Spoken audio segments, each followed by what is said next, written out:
আবে এটার ভিতরে তো ঘরের ভূত রাখা আছে, তুমি এটাকে বাইরে রেখে আসো আর ভুল করেও পিছনে তাকাবে না। আবে ইয়ার ভূত বলে যে কিছু হয় না, আমি এদেরকে কিভাবে বোঝাবো? যাই হোক এটাকে আমি এখানে রেখে চলে যাই। আবে তুমি এখানে থাকো, আমি তো চলে যাই। আরিয়ান আরিয়ান তুমি পিছনে তো তাকাও। আরে তোমরা কে? হা হা হা হা, তুমি তো পিছনে তাকাই ফেলছো, এখন তো তোমাকে আমরা মেরে দিব। আমাকে তোমরা কিভাবে মারবা? আমি তো তোমার হাত ভেঙে ওটাকে খাবো আম নাম নাম নাম নাম করে, আর আমি তো তোমার মাথা খাবো চিবিয়ে চিবিয়ে। আচ্ছা তোমাদের কি মনে হয় আমি এখানে একলা এসেছি? আরে তোমার পিছনে কে আছে দেখতে পারতেছি না তো। কই আমরা তো কিছু দেখলাম না। আরে ভালো করে দেখো তাহলে তো বুঝতে পারবে। আর আমার পিছনে না, তোমাদের পিছনে।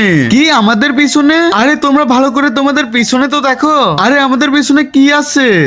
তুমি যদি তোমার মা বাবাকে ভালোবেসে থাকো তাহলে ভিডিওটাতে একটা লাইক করো এবং চ্যানেলটাকে সাবস্ক্রাইব করো। আর যদি লাইক সাবস্ক্রাইব না করো তাহলে বুঝে নেবো তুমি তোমার মা বাবাকে ভালোবাসো না। আরে সাধু বাবা আপনি?